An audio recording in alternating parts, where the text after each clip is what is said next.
Assalamualaikum warahmatullahi wabarakatuh ya. Jumpa lagi saudaraku, Jumat Wage ya dimanapun Anda berada. Ajar materi kali ini tentang bagaimana supaya kita ini tidak kena azab ilahi. Yo, semua perintah Tuhan Anda jalankan, semua larangan Tuhan Anda patuhi. Nah, kalau teman-teman Jumat Wage ya sudah terlanjur kena yang namanya azab ilahi, hukuman Tuhan, yo dijalani. Tidak cukup dijalani, tapi yo ditobati gitu ya. Itu yang harus Anda lakukan. Nah, bisa jadi masalah yang menimpa Anda saat ini itu adalah hukuman Tuhan gitu. Dan ketika masalah yang Anda hadapi itu adalah hukuman Tuhan, maka masalah itu tidak akan pernah selesai sepanjang Anda belum diampuni oleh Tuhan. Dari penjelasan ini ya, seharusnya teman-teman Jumat Wage sudah paham apa yang harus Anda lakukan itu. Ya. Apa yang harus Anda lakukan? Ya bertobat. Diperbaiki hubungan Anda dengan Tuhan. Bertobat, berjanji tidak akan mengulangi, ya. Terus langkah yang harus Anda lakukan saat ini adalah bagaimana Anda ini memperbaiki diri ya, bagaimana Anda ini bergerak memperbaiki diri supaya kesalahan-kesalahan yang pernah Anda lakukan itu tidak terjadi lagi, dosa-dosa yang Anda lakukan tidak terulangi lagi. Coba ya, kesalahan ini ya sebenarnya sudah dicontohkan ya sama Nabi Adam ya. Pertama kali Nabi Adam turun ke bumi itu kan karena dosa, karena melanggar perintah Tuhan itu. Ya. Akhirnya apa? Diturunkanlah ke bumi setelah Nabi Adam memakan buah khuldi. Nah, butuh berapa lama itu Nabi Adam itu untuk tobat itu? Butuh berapa lama Nabi Adam itu diampuni dosa-dosanya oleh Tuhan itu? Kalau nggak salah 400 tahun. Ya coba bayangkan. 400 tahun baru ketemu dengan Siti Hawa. Diampunilah dosa-dosanya. Akhirnya keluar ya asbabun nuzul. Nah, doanya Nabi Adam, Rabbana dzalamna anfusana wa illam taghfir lana wa tarhamna lanakunanna minal khasirin. Nah, belajarlah dari kisah-kisah seperti itu.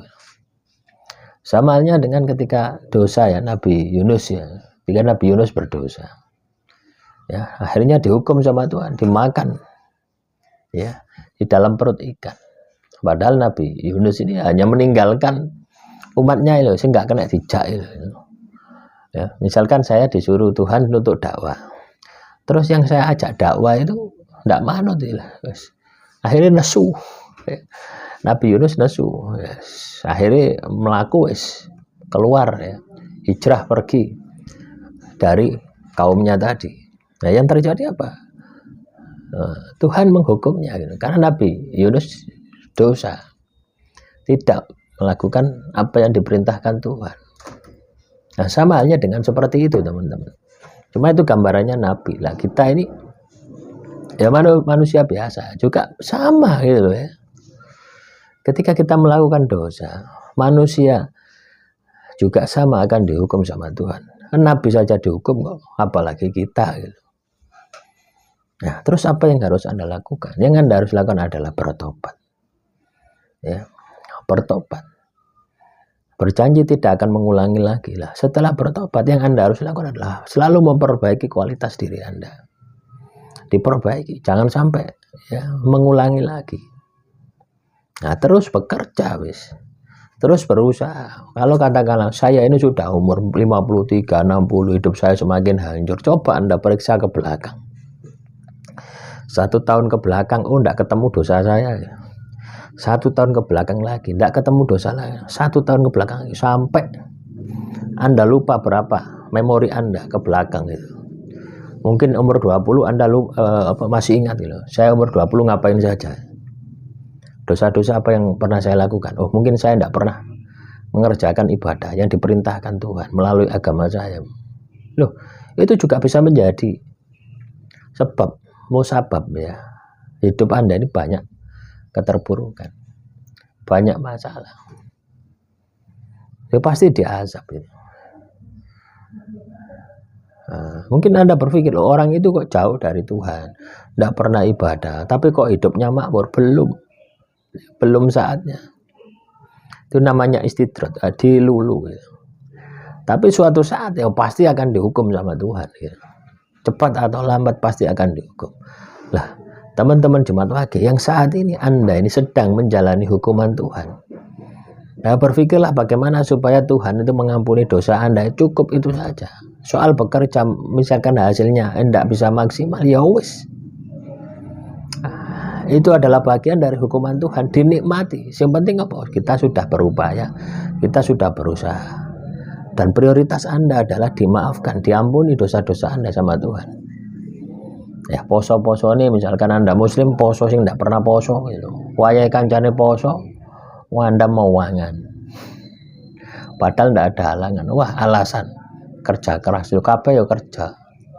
Tidak hanya saja. Saya ini kerja keras, tidak kuat puasa. Coba di Timur Tengah sana gitu ya. Sing pewanasin tak-takan ya. Ya, mereka pun ya juga puasa ya.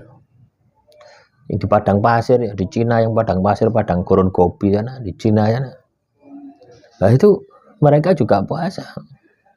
Ketika memang tibanya waktu puasa. Ada juga puasa yang di negara-negara yang memang waktunya lebih lama lagi. Loh, mereka kuat kok, Anda di Indonesia tidak kuat, ini lah, lucu ya. Nah, hal-hal semacam itulah yang akan menjadi sumbatan penyebab dosa-dosa Anda. Nah, ini menurut versi Islam ya. Versi non-muslim ya silakan. Dosa apa yang Anda lakukan kaitannya dengan ibadah yang Anda jalani. Itu pasti ada. Lah, itulah ditobati. Sampai Tuhan ini mengampuni dosa-dosa Anda. Ketika Tuhan sudah mengampuni dosa Anda, maka masalah Anda auto beres. Enteng ya, mengaku sak melakukan itu enteng. Ya, tidak ada beban. Dan yang pasti ketika dosa Anda ini diampuni sama Tuhan, Tuhan selalu bersama Anda. Kalau sudah Tuhan selalu bersama Anda, maka spiritual Anda akan bangkit, kepercayaan diri akan bangkit, hidup Anda akan penuh dengan kematangan ya, mateng ya. Ibaratnya mateng itu apa ya? Siap siaga gitu. Ya, itu menunjukkan ya bahwasanya spiritual Anda ini sudah bangkit. Nah, ketika spiritual Anda sudah bangkit, oh ya istimewa teman-teman. Iya, istimewa. Silakan itu diaplikasikan di dalam hidup Anda. Ya, dan saya yakin ketika Anda bisa mengaplikasikan di dalam hidup Anda akan penuh dengan kejayaan. Hidup Anda akan penuh dengan kesuksesan, dan Anda akan berubah menjadi menjadi pribadi yang lebih baik lagi. Ya, demikian yang bisa saya sampaikan. Semoga ini bisa menyemangati Anda, ya, memotivasi Anda untuk menjadi pribadi yang lebih baik lagi. Assalamualaikum warahmatullahi wabarakatuh.